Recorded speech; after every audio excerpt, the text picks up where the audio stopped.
as time flies by, you'll open up your eyes wide. You feel it's gonna go your way. Hey, hey, it's a brand new day. Hey, hey, hey. Welcome back to Marbella Now. My name is Nicole King, and I can't believe I did a whole United Nationalities of Marbella Summit with this on. Fabulous mask. An enormous thank you to Creative Marbella for me ordering them on a Thursday and having them delivered for the event on a Tuesday morning. So well done. Really very, very grateful. We will be bringing you more about the United Nationalities of Marbella Summit event next week, and with some of our guests chatting about it later on in this week. But to start off today's programme, I'm very, very happy to welcome back to the programme Lucy Chivers, and she's running our Marbella Now book club. Fabulous interview last week, Lucy, with Val Vassi of great 35 short stories. Loving the book, loved the setting of the bookshop in La Colonia, really came across very well. Welcome back to the show. Thank you. So that was a fun interview with Val, and we hadn't planned to do the recording at the bookshop. No. But then with the noise and everything, we ended up there, and it really is ideal. So, Lithia, big thank you to you as well for that. Yes, thank you. So, we've had you on the show a couple of times. We've talked about your passion for books, but we haven't talked much about you. And I was very surprised to find out that you had a brain tumour. I mean, it's like, I can't even believe the words are coming out. And I think you think this is something very obvious and that people notice there's something going on. But I think I'm testament to the fact that I had no idea. You look normal to me. So what isn't normal about you, Lucy? What does it mean to have a brain tumour, to have gone through that? What happened? How did it happen? Well, we don't know. It just sort of appeared. And I was having funny, I couldn't speak and couldn't feel anything down here. And then it would go. So eventually I went for an MRI and they found the tumour. So I had that one out. But how was that experience? I mean, that must have been you passing over it, but that must have been quite an experience. I mean, when someone says, hey, you've got a brain tumour, it's not like, oh, okay, well, I mean, that must be a lot to process. Yes, I must say. When I found out it was about 10 o'clock in the morning, and I went straight to the nearest bar and had a brandy. I was like this. And after that, I just sort of, I was frightened, very frightened. So. And what has it entailed since then? You find out, they say, okay, we'll have it out. Obviously, you then have to book, go and have surgery, all the stress and worry that entails. And what's the rehabilitation like? What's one expected afterwards, or do you not know? Well, you don't know. They don't tell you. So I had staples in my head from the op. Then I went home, and then I had those out. About three months, I went back to work, and then it happened again. It came back.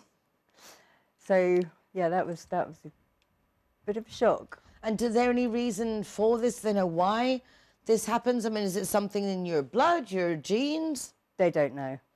There's nothing in my family. Nobody else has had one. It's just me. Just you. You are unique, darling. You are unique. You're so special.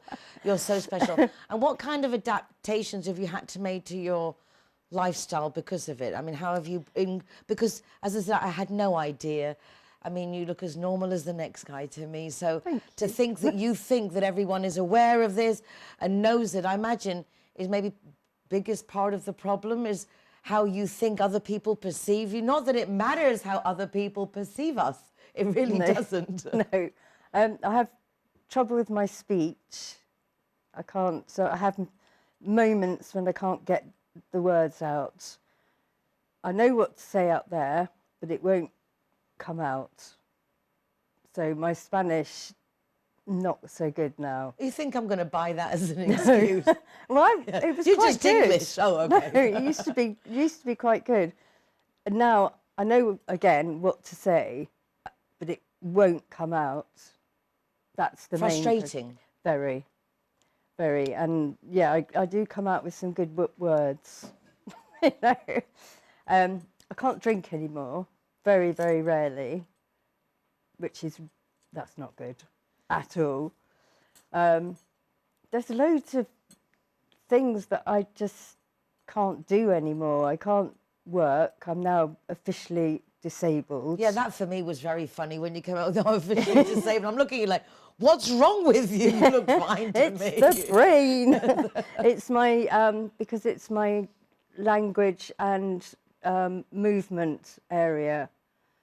So I can't wear high heels because my balance is really bad. There's just so many things that I... Little things that you Yeah. just had to adapt to. Yeah.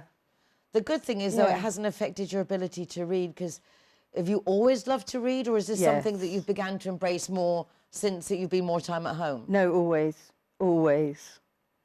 Since I could, I learned to read. That was it. And was that a family thing, in the sense, was like reading books, was that a big part of the family, or again, did you just step out and go for books, or is that something that was always a family thing? Oh, let's read. No, well, my older sister, Vivi, she was the one that was the reader, and I think I just copied her. We've got another sister who's into books. But yeah, it's mainly us three. So yeah, it's just. Did you sister find you thing. did reading up on your condition? Because it's like someone who likes to read and can actually digest information, and having the internet that we do now, I don't know when this happened to you, if back in the day you had the same facility to go online and Google and do your own research. And Did a bit, but when I first got the first tumour, I couldn't read, and that was really difficult. So I'd sit in bed, and I could look at recipes because they were really short, so I could read those. So I just read recipes, but a book, for instance, no chance. the book you have with you today, I had a brief leaf through before we started.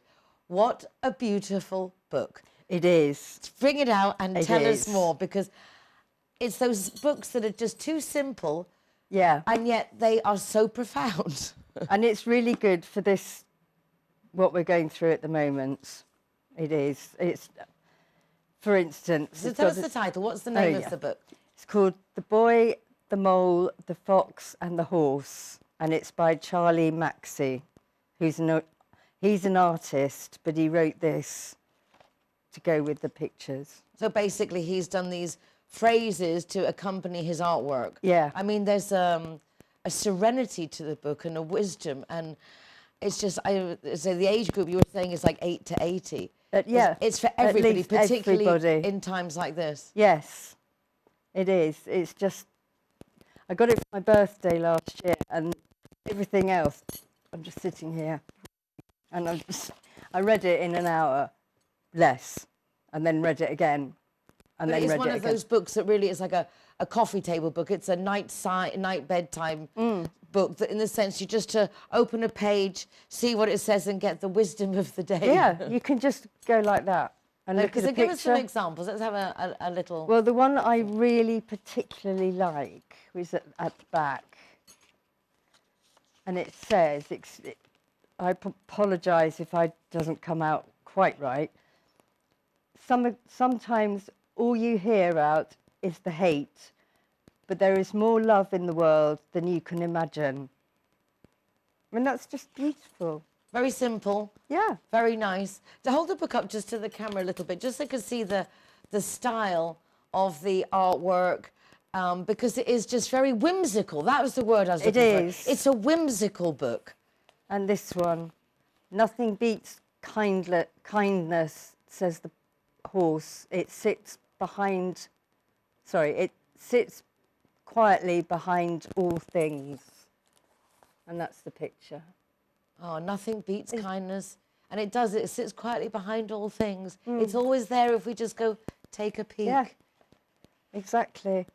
It's just, I would recommend this book. Just go and buy it. I know, and it is, there's like little things, even the point of open a page, and it was like, again, the traditional one of it's not what happens that matters, it's how you deal with what happens, and that is like just little life truths. Yeah, exactly. This one, what do you think success is, says the boy. To love, says the mole. I mean, that's Couldn't be clearer. Couldn't be clearer. A little bit of love. Yeah. I know that you're a very loving person. You're a very generous person. It must be difficult to find yourself with physical, personal limitations when you want to do so much, which is why I'm so joyful that you are joining in to do this book club group for the show, because I'm thoroughly enjoying it. I mean, I would never even think of knowing a book like this if it wasn't for you bringing it to my attention. And the 35 short stories by our local lassie Val last week, also very charming, very inspiring to see the talent we have locally. We've got loads, actually. I've been looking into it, and we've got so many authors out there. So who do you think you got lined up for us for the future? I know there was an author you mentioned a couple of weeks ago who hasn't quite finished the book, but it's coming soon. Yes. And then we've got Jerry and Gary and this one. Oh, there's so many. So I'm not sure the next one. I'll keep you in suspense. You're going to have to choose wisely. I will. Big decisions. I to know. be made. What shall I do first? Yes, but at the moment, the book choice for this week is, read us again the title, dear, if you wouldn't mind. The Boy, the Mole, the Fox and the Horse. And it's by Charlie Maxey. So go and read it. Please. And that is very sound advice. We're going to go to a few messages from our sponsors, and then we'll be back. So don't go away. Lucy, thank you so much. My pleasure. See you next week. Absolutely. When I'm the designated driver, I think it's only fair that I get to choose a zero-hero venue that rewards me with free soft drinks. My friends all get to choose and booze, and they feel safe going home with me.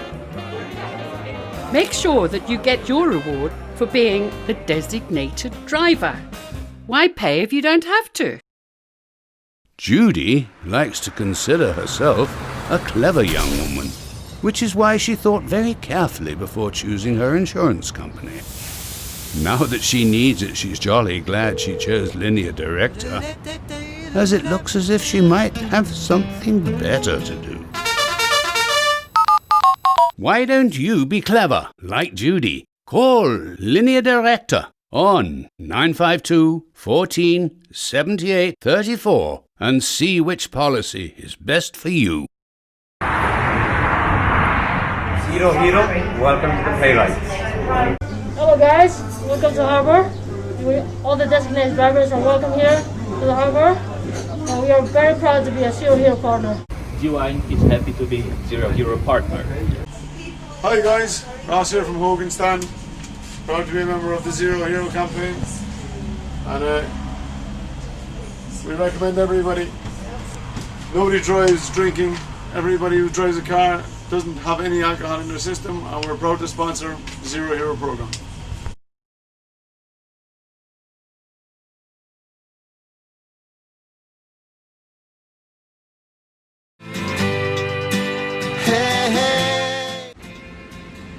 I'm back in Fuengirola. A couple of weeks ago I came to Biopark. I'm really impressed with this city. I hate leaving Marbella, but sometimes, why not? Today I've come to Fuengirola because thanks to lovely Lynn Fisher, I'm finally coming to the Salon Varieties, no idea, but I've heard about it for years. It's a real theatre here in Fuengirola, and tonight I'm going to see Evita. Very excited, and I thought I would share the experience. I've just come out of the car park and found myself here with the church. I believe now I've got to go that way.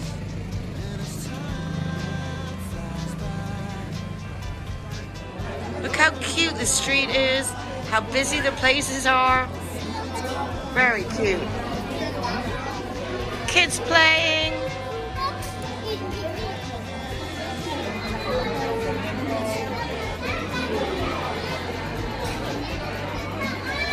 Lot to be said for Fuengirola.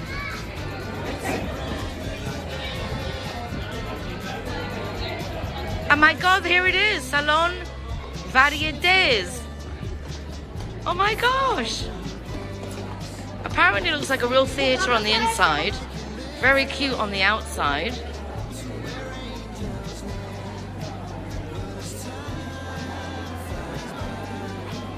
There it is.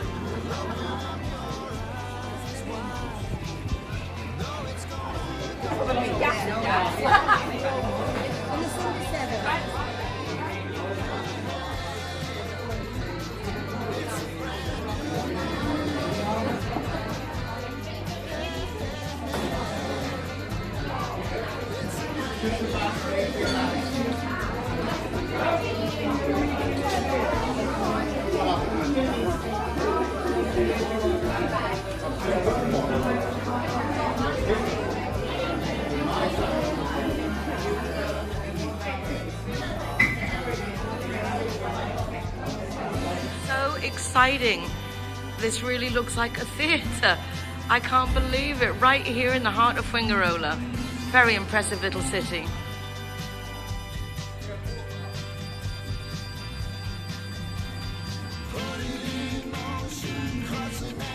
The last night of Evita, but there's so many more things coming up.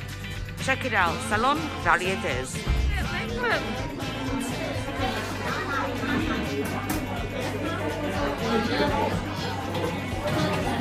Real pub feel to it. All together, for later and for now. No, later is ours. Sorry. This is Paris. The interval wine. I don't know. No, can I do the interval? Sorry. Okay. All ciders with Marbella and no, we put up the thing. No, you're not doing that. No, we're doing it between us. We're doing this, and this is the drink for the interval. For the interval. Yeah, what are we doing it between? Sorry, what is she doing? 24 left for the interval. The show was amazing, although I couldn't film it. And now I'm here at the stage door because I'm hoping to chat with some of the cast. Not only the star of the show next to Evita, but the director of the show. Congratulations, I have had the time of my life. Such talent in Fuengirola.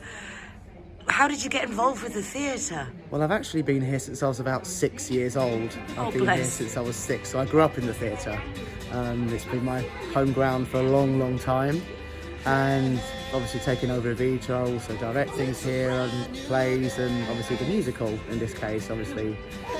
Very challenging roles for everybody, but your role and Evita's, I mean, obviously were just outstanding in demand. Yeah. How much practice, rehearsal have you been working it out with the COVID situation to even get such a perfect performance together? It's we've been rehearsing since August, so with all the heat of the summer, we've been rehearsing since August, obviously bearing in mind the social distancing, so we've had to make sure that everything, from a design point of view as well, so I'm a designer, everything had to be spaced out, with the height, with the steps, etc. So the cast had to work around that. The choreography had to be altered as well because, obviously, just in case you didn't know, the show was meant to be going on in March, and due to the COVID situation, we had to cancel it. So I took over in the August to redo the whole show. So the cast coped with it extremely well. I was really proud of every single one of them. All their work, their hard efforts were paid off in the end. What I loved, I mean, apart from the music, the talent, the performance, all the different ages that took part in the performance, it was really nice. From really young kids to the few older gentlemen, that was really, really nice. I think in the theatre here we pride ourselves on giving youngsters a chance to go on stage, to show their talents, to sing, to dance, to act, in every sort of aspect. And obviously a show like Evita was brilliant for that reason, to give them a chance to perform and to be involved as an ensemble. There's a really good tight cast. I remember just from school plays that when you finished a performance for the last evening, yes, it's kind of devastating. It is. Like the anticlimax. What do we do now? What's coming next? So what happens next? We've obviously got the pantomime coming up in Christmas, so we're gearing up for that now in the next couple of weeks. Can I book my ticket now for me and my granddaughter? Not quite yet, no. The next couple of weeks, I think, is the tickets are on sale. We've got so many things. We've got a benefit show coming up to help the salon and support the salon. That's in the early part of November. So that's bookable now. We can start booking that. And lots of the tribute concerts and sort of things to come and watch. So there's a variety of things which you can come and watch here at the So Salon you're a Variety. core member of this theatre? Yes, pretty much. So I was here since I was a young boy, really. Whippersnapper. Whippersnapper, yeah, that's the word. And how does it feel now to be here and leading the Well, performance? it's quite overwhelming, really. I always, because it's quite overwhelming when you see youngsters like me, like I was once, growing up in the theatre and doing things like so that they love, and it's kind of, it takes me back to that time when I was young and learning as well, and obviously in between the time of them enjoying it as well as performing, and the emotion that it goes into every show is absolutely outstanding.